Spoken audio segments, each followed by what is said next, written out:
All right, in this chapter, we'll eventually begin our discussion on employment law, namely the at-will employment doctrine, when you can be fired from a job, when you're entitled to walk out of a job.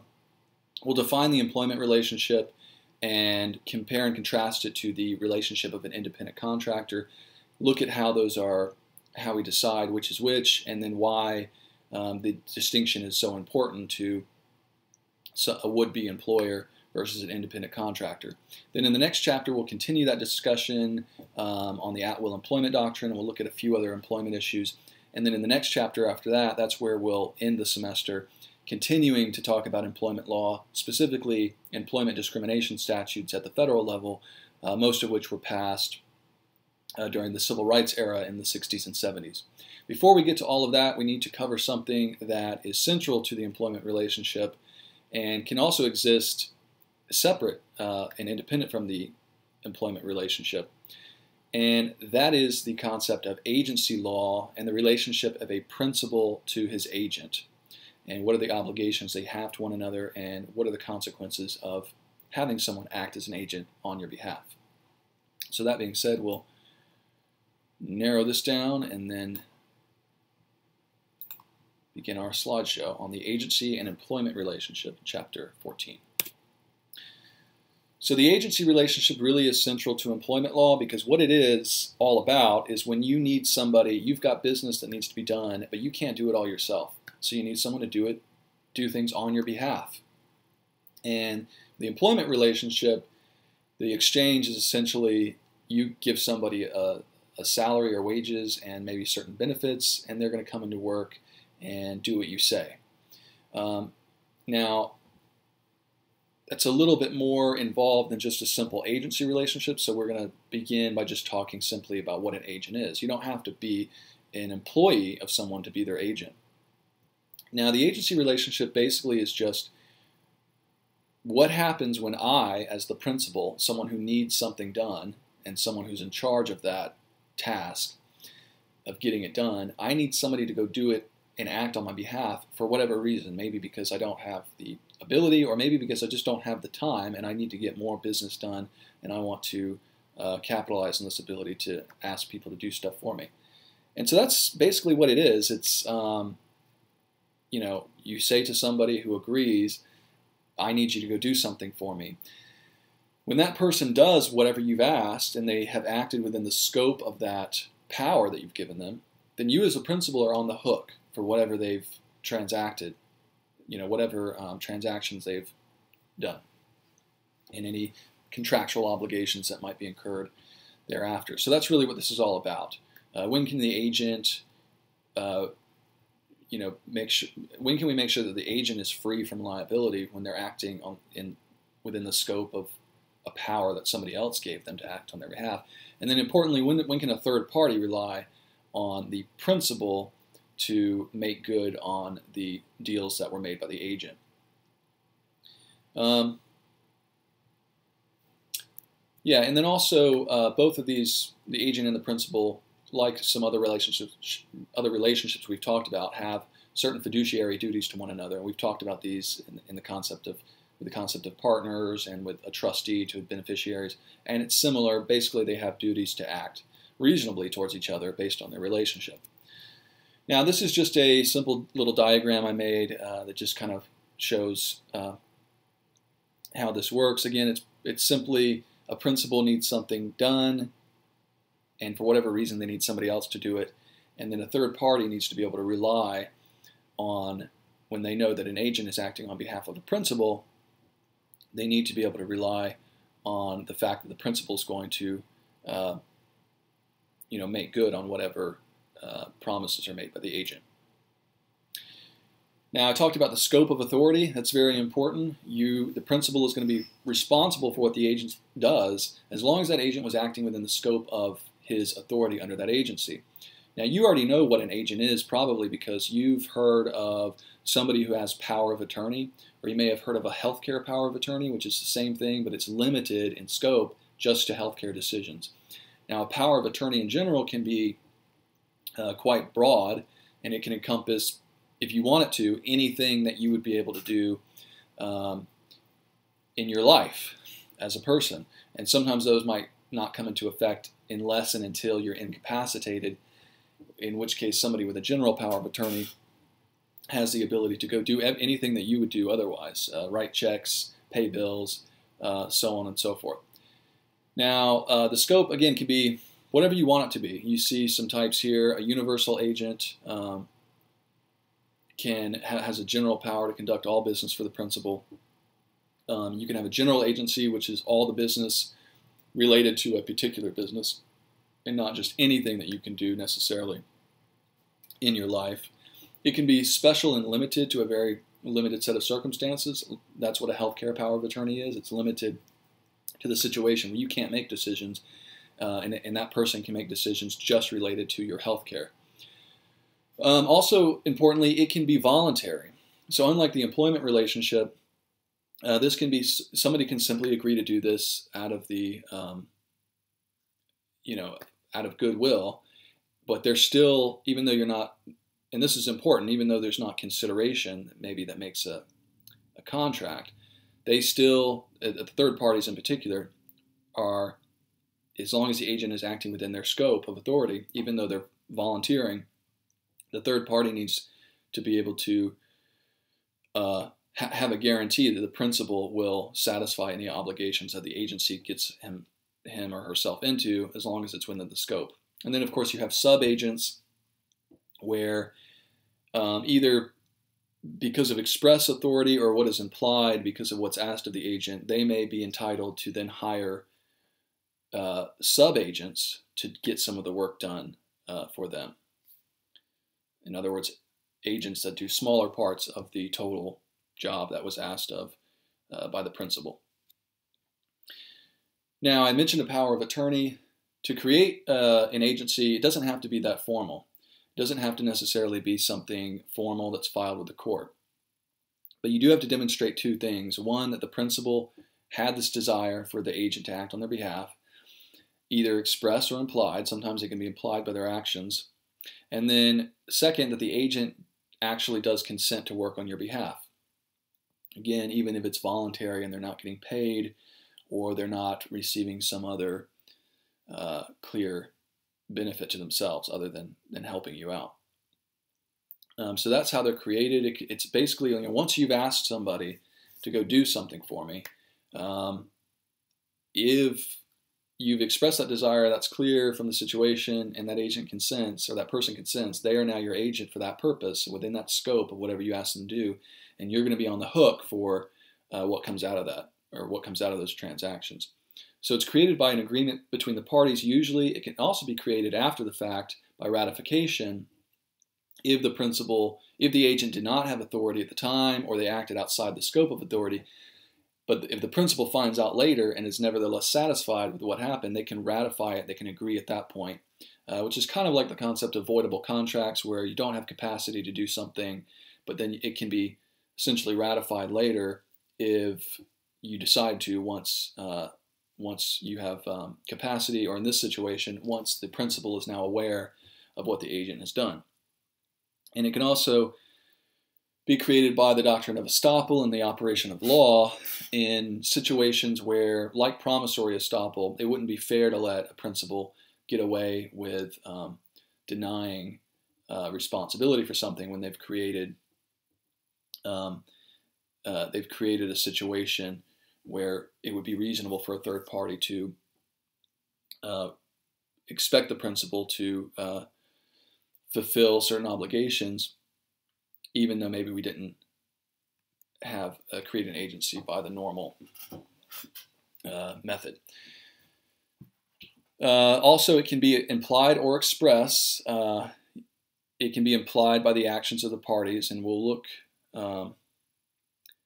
at one case where that's the allegation, essentially.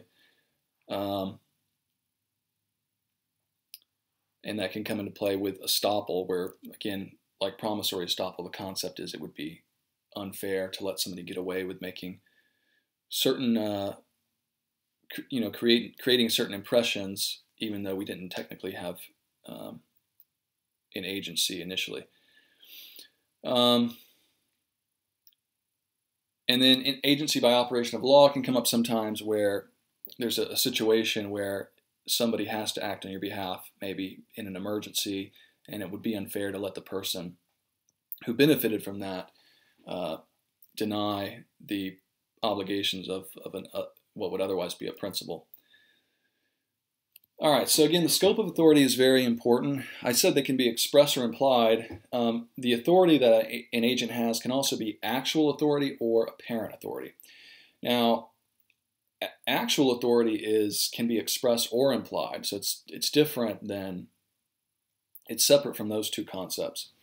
What this means is whether it's implied by the actions of what the principal did or it was expressed by the principal, there was actually authority given to an agent in that they either actually expressed that desire or they actually behaved in a way that would imply some scope of authority for an agent. But the authority can also be apparent, which deals with the third party's impression, where they didn't actually give authority to an agent or a would-be agent, but they've created a situation or an appearance around somebody who then appears to be an agent because of the impressions that a third party has. So it's all about a third party looking at a situation and having reason to believe, because of the circumstances and the way things appear, that somebody had agency power even when they actually didn't.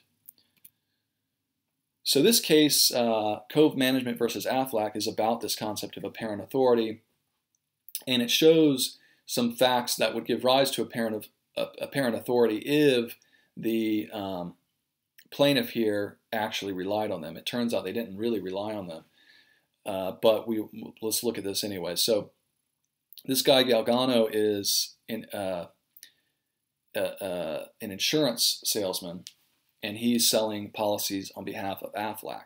All right, so he's acting as an agent for that purpose. And you know these businesses pop up in all towns, whether it's for Allstate or Aflac or Progressive. There are these smaller businesses that act on behalf of these large insurance companies to sell policies to their neighbors and friends, the people in their community.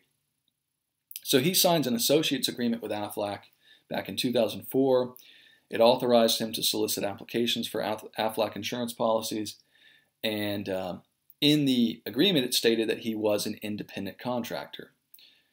Now, I'll just note here before we talk about this, it's not as relevant in this case, but whether you're an independent contractor or not really has almost nothing to do with whether you guys call yourselves that. The analysis is based on the relationship, and not just because you put it in writing, that doesn't automatically make you an independent contractor. But anyways, it goes on to say he does not have the authority to bind Aflac for his own debts, faults, or actions. It also states specifically that he cannot enter into contracts or incur debt on behalf of Aflac. And then, particularly important to this case, it says he doesn't have the authority to rent an office space or have specific authorization to do that and obligate Aflac to such an arrangement as an agent for the purpose of renting office space. So anyways, this goes into effect 2004. A few years later, he rents some office space from the plaintiff in this case, called Cove Management, and the lease named the tenant as, Galgano named the tenant as Aflac and listed Galgano as a guarantor for the office for the lease agreement. Now, we looked at this contract he has with Aflac, but remember, who does not see all this, right? This is an agreement between him and Aflac. The landlord hasn't seen this agreement, so they haven't seen all these disclaimers about what he cannot do on behalf of Aflac. Nevertheless, he signed the lease agreement as the tenant being Aflac, the company. So eventually, of course, he defaulted on the lease payment, and that's why we're in this litigation. So Cove sues Aflac. I suppose they sued him too, but they want to bring Aflac in because they think, I mean, this guy's defaulted on his lease payment, so they're thinking he probably doesn't have the money, even if they get a judgment. So they bring Aflac in, and they want to hold Aflac liable. And this issue of, we know he did not have actual authority because they expressly denied it several times in their agreement with him. And so the court looks at this idea of apparent authority and whether Aflac allowed or Aflac created a situation where it would be reasonable for a landlord to think that Aflac was the actual tenant and that Aflac would be responsible if he defaulted on the lease agreement. So they look at some of the facts. One, when the office was set up, he put out parking signs that had the Aflac symbol and duck. So the sort of thing that says, you know, parking for Aflac customers only.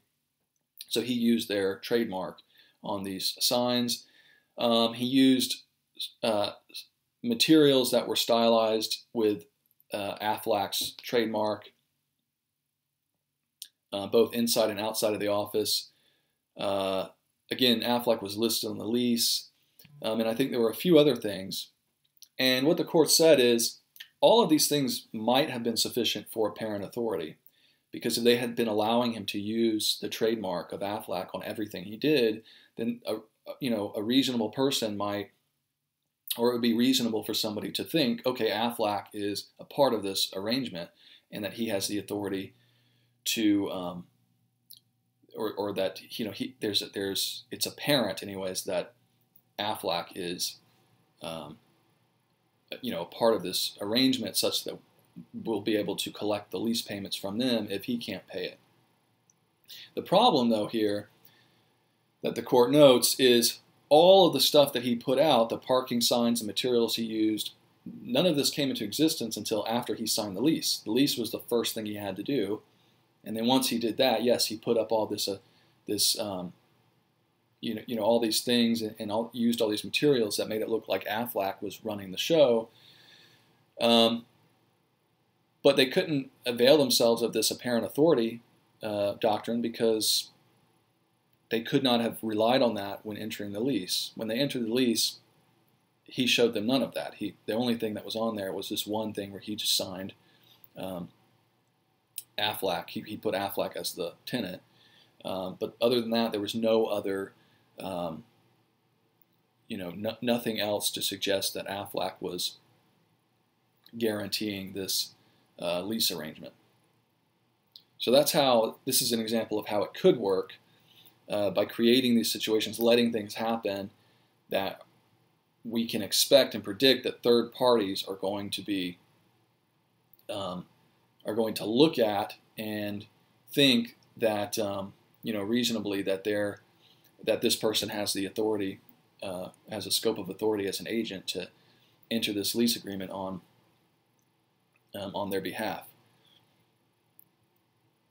So if you were going to, if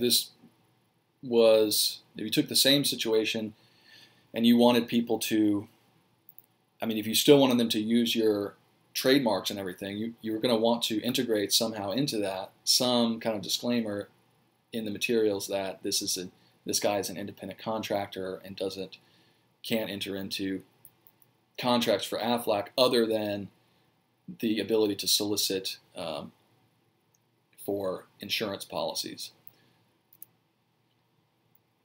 All right, so the principal's duty to the agent, they have a duty to cooperate. They have to do anything that would be necessary for them to do to help the agent finish the task. They have to compensate the agent, of course, if that's part of the arrangement, reimburse them for anything they've incurred on their behalf, and importantly, indemnify them for any damages that a third party seeks because of the arrangement, whether that's just contractual obligations or some damages arise out of the transaction that the principal is seeking to have the agent do. The agent has fiduciary duties to the principal. They have to behave with loyalty. They have to obey, specifically staying within the scope of their authority, whatever that is. they have to behave like everyone else, like a reasonable person in performing those duties, and to, of course, account for any expenses, any funds either gained for the principal or spent on behalf of the principal. And then, of course, notify the principal of anything relevant to that agency agreement.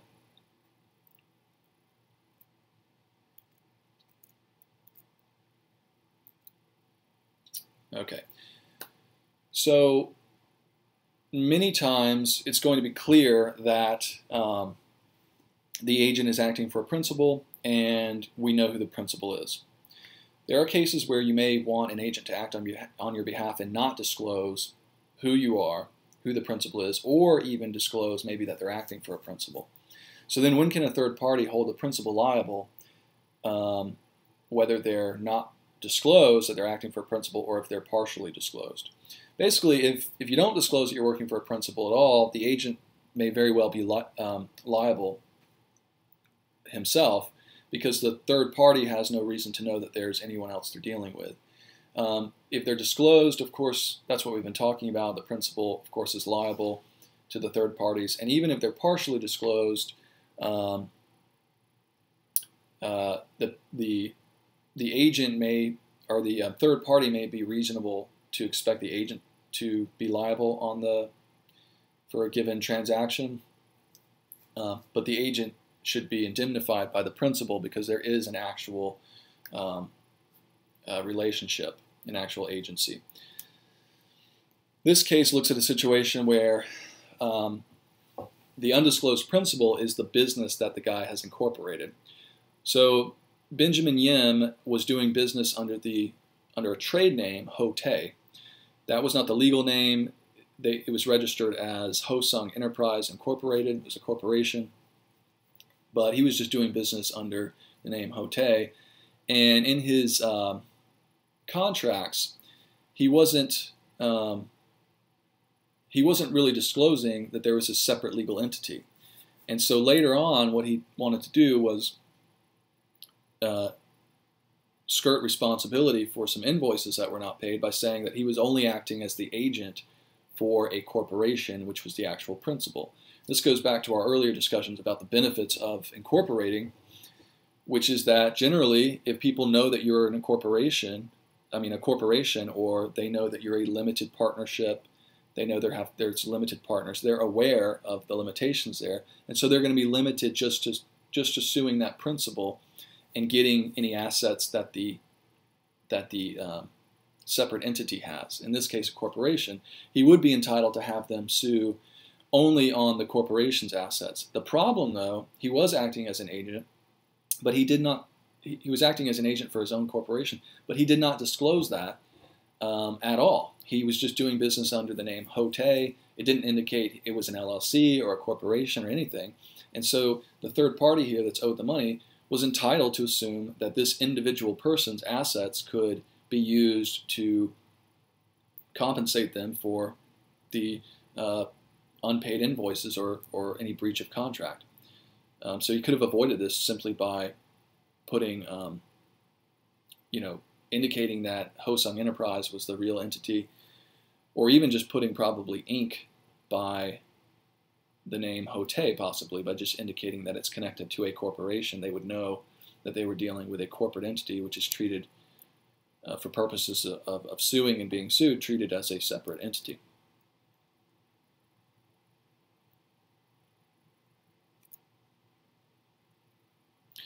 All right, termination of an agency is going to occur, of course, when the scope of the agency has been completed. It ends there, but it can be terminated otherwise if, once the parties don't want to deal with each other, they generally both have rights to end the relationship. Of course, there could be some, if they've contracted, they've put this into a contract, there may be some breach of contract issues there. But importantly, whenever that relationship ends, for whatever reason, it's incumbent upon the principal in particular to notify third parties that this agency relationship has ended, so that if the agent tries to do business with somebody, they know, even though there was a relationship, that now that relationship has come to an end, so they can't expect the principal to be involved in this anymore. All right, that's where we'll end it now. Then we'll come back in the next video and talk about independent contractors and how that compares to the employment relationship.